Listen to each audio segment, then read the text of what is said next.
배우자끼리는 얼마까지는 증여해줘도 괜찮다고 했나요? 6억 원이죠. 배우자끼리는 6억 원을 증여해줘도 괜찮습니다. 그죠? 그러면 매년 증여도 되냐? 안 되죠. 그죠? 그럴까봐 10년이죠. 10년에 6억 원까지는 증여해도 어떡하죠? 괜찮습니다. 제 주위에는 돈 많이 버는 사람은 회계사밖에 없는데 저는 많은 회계사 아니면 변호사는 아무래도 회계사가 많은데요. 회계사는 너무 비슷해요. 이거 어떻게 와이프가 그러더래요. 이제 10년 됐으니까 6억 다시 증여해달라고. 그러니까 와이프가 이걸 아는 거죠. 10년마다 6억을 증여하면 된다는 거. 그렇죠? 직계 존속은 유입니다. 그죠? 그러니까 부모님, 할아버지, 할머니. 그거부터 성년은 5천만 원, 미성년자는 2천만 원까지 다 되는 거죠? 해도 된다는 얘기예요. 이것도 10년입니다. 그러니까 여러분들이 보통 보면 그죠? 회계사나 세무사들이 나와가지고 사전 증여. 근데 이제 어떤 분들은 그런 내용 있죠. 누가 돌아가셨는데 세금을 좀 줄 때 상속세를 줄일 수 있는 방법은 없냐? 없다고 보시면 돼요. 이미 돌아가셨으면 그때는 거의 없다고 보면 돼요. 열심히 내시면 되겠죠. 근데 이제 보통은 그 미리 준비를 해야 되는 거죠. 근데 이제 금액은 얼마 안 됩니다만 가장 많이 쓰는 것이 이런 거거든요. 그래서 뭐 회계사나 세무사들이 얘기할 때 성년이 되면은 10년마다 5천만 원씩, 미성년자일 때는 2천만 원 증여해라. 직계 비속이라는 건 미치되죠. 자녀로부터는 10년에 5천만 원씩 받으면 되고 나머지는 1년에 10년에 1,000만 원까지는 괜찮다 이런 얘기입니다. 그러면 이제 또 어떤 방법이 있나요? 어떤 분들이 이제 또 돈 많은 사람들의 이제 고민이긴 하지만 뭐 아들이나 딸이 결혼했어요. 그럼 어떤 방법이 있나요? 약간 편법이냐, 그죠? 편법이냐, 불법이냐, 합법이냐, 불법이냐, 그죠? 여러분 아시는 것처럼 불륜이냐, 로맨스는 굉장히 간단한데 이게 이렇게 합법이냐, 불법이냐 애매한 경우가 있죠, 그죠? 애매한 경우.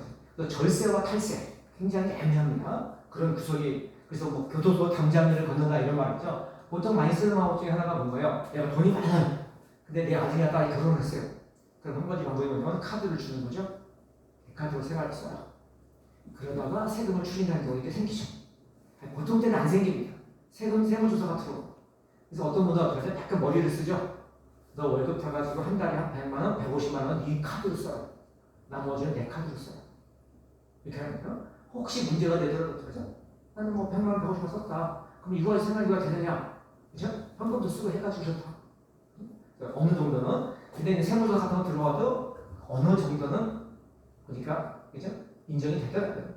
저도 관련된 위원회에서 일을 하는데요. 제가 딱 느낀 거는 그냥 상식선에서 생각해서 이 정도까지는 괜찮지 않을까 하는 것들은 대부분 되고요. 이거 조금 걸리면 어떻게 될지 모르겠다라고 상식선으로 생각하면 그런 건 안 되더라고요.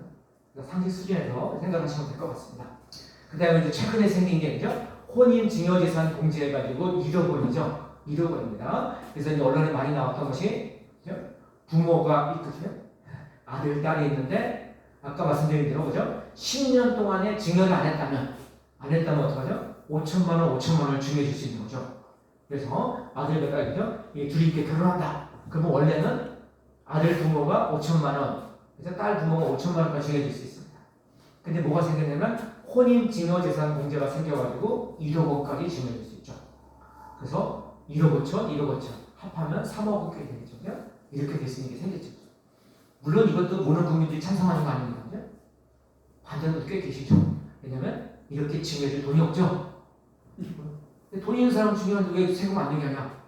비판이 있습니다만 그렇죠. 출산, 입양, 증여재산 공제도 있습니다. 이것도 어떻게 하나요? 좀 자세하게 빠나면요. 애 낳으면 5천만 원 주고 막 이랬잖아요. 그죠? 그럼 어떡하나요? 만약에 애 낳아서 그 회사에서 회장님이 5천만 원, 회사에 5천만 원 줬다. 그럼 어떡하죠? 과세가 되는 겁니다. 무조건 과세가 돼야 되는 겁니다. 그렇죠? 그때는 언론에서 막 그러는데 그건 다 과세가 되는 겁니다. 근데 과세가 안 되게 하려면 어떻게 해요? 빨리 세법을 바꿔야죠. 법을 바꿔서 과세가 안 되게 한 겁니다. 한 거지. 그 법이 안 바뀌면은 과세가 되는 게 맞는 겁니다. 하여튼 이런 것들이 있어서 보통 자녀분한테 뭐 사전에 증여해서 좀 돈을 물려주고 싶다 그러면 대표적으로 쓰는 방법이 이런 방법이다. 참고로 그렇게 해주시죠. 세법까지 한 겁니다.